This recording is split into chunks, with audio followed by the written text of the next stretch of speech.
I'm sure many of the world know at least 2 points in German history, the World Wars. More or less, everyone knows about Hitler's Nazi Germany and what life was like under his rule, and in the last video we covered Germany's rule during the First World War.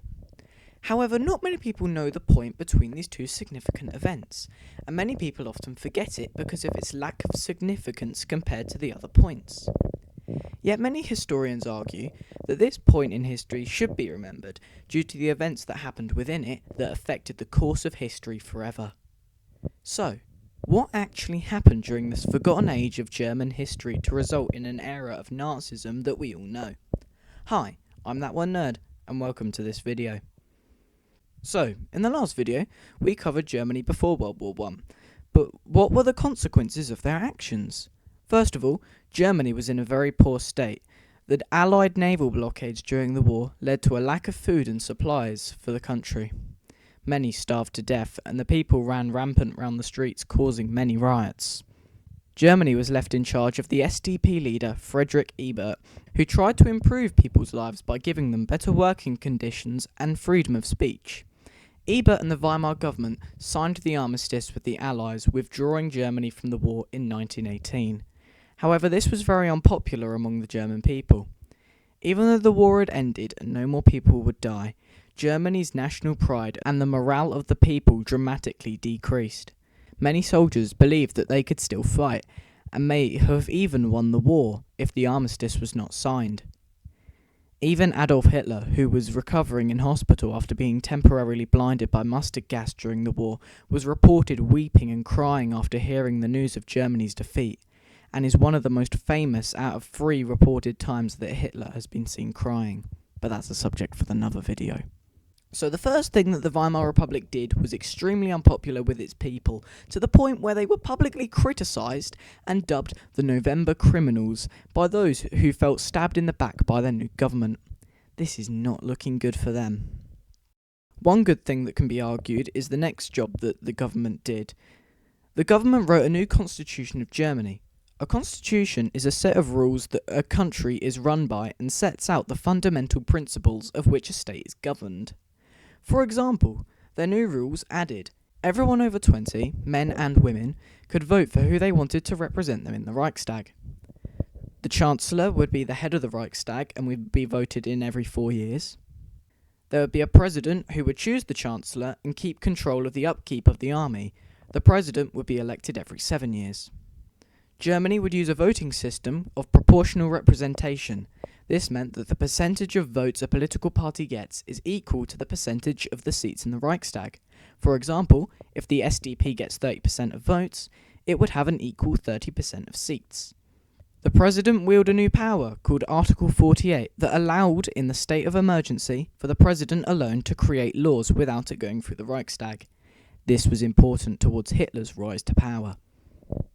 Overall, this constitution can be argued to be very strong, especially towards the equality of voting, which was very rare in Europe at this time. As well as this, people could openly criticise the government without fear of consequence, as freedom of speech was allowed.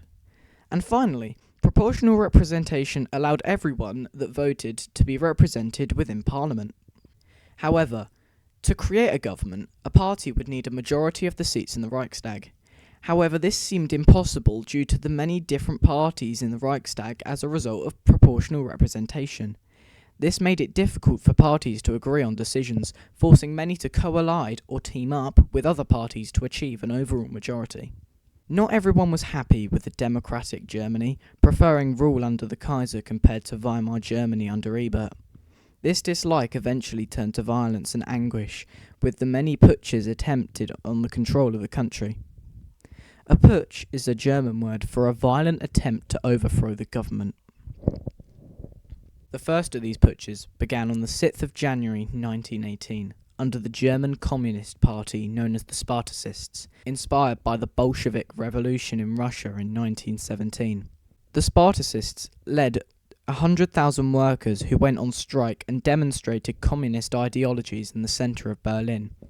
Newspaper and communication buildings were seized violently, and the demonstrators armed themselves with firearms and took to the streets. In fear, the government fled to Weimar to avoid the violence, leaving the capital ungoverned. Eber established the Freikorps to shut down the uprising.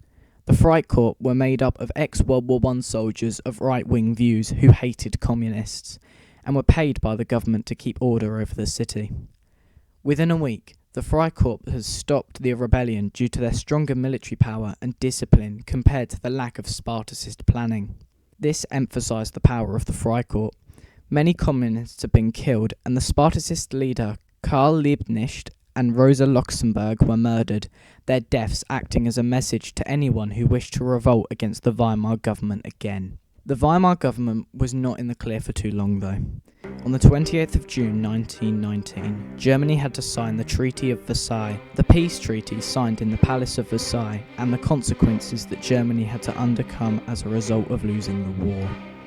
The government had no choice but to sign the treaty or risk the continuation of the war that Germany would eventually lose. The treaty consisted of 440 articles that Germany had to abide by. These can be summed up in the acronym LAM. LAM stood for L. Land.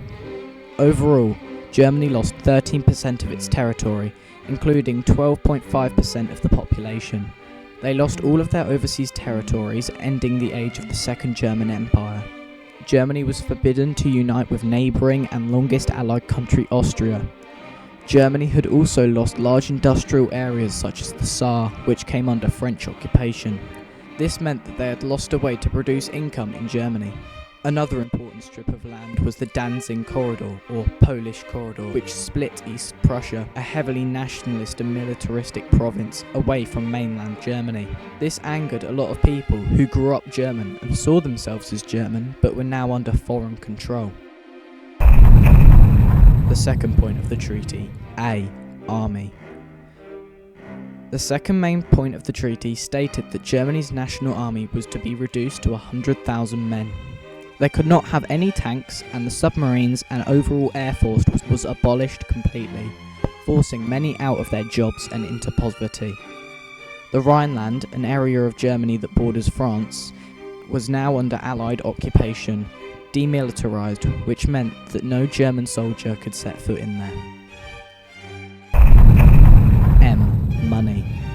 Germany had to pay an overall sum of £6.6 billion in instalments or reparations to the Allies, to pay for the repair of damages and loss of life that caused the war.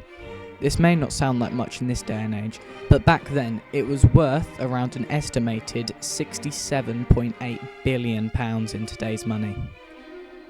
The last German reparation to the Allies after both World Wars was in 2010. B. Blame, the final pact of the treaty. Finally, Germany had to accept responsibility for causing the impact, deaths and destruction in the World War. This was known as the War Guilt Clause. The German public was outraged by the signing of the treaty, publicly criticising their leaders and the treaty, calling it a diktat or dictated peace, accusing the Weimar government of stabbing them in the back by agreeing to such harsh conditions. People began to look to other more extremist politicians, who they believed to be better than the Social Democrats of the Weimar government. The right wing, who already hated the left, socialist SDP politicians, were enraged by the national embarrassment of the treaty. The Freikorps themselves revolted against Eber in 1920, supported Wolfgang Kapp in his attempt to seize the country's power, in an attempt to establish an autocratic, single-led government during the events known as the Kapp Push. The Kapp Push eventually failed due to the regular army refusing to attack the Freikorps. Kapp was only defeated when the workers of Berlin went on a strike and refused to cooperate with him, forcing him to flee and the Weimar government to reign victorious once again. However, this same year, a man named Adolf Hitler joined a party known as the German Workers' Party, hoping for himself to one day seize power from the Weimar government in a putsch that would change the course of history together.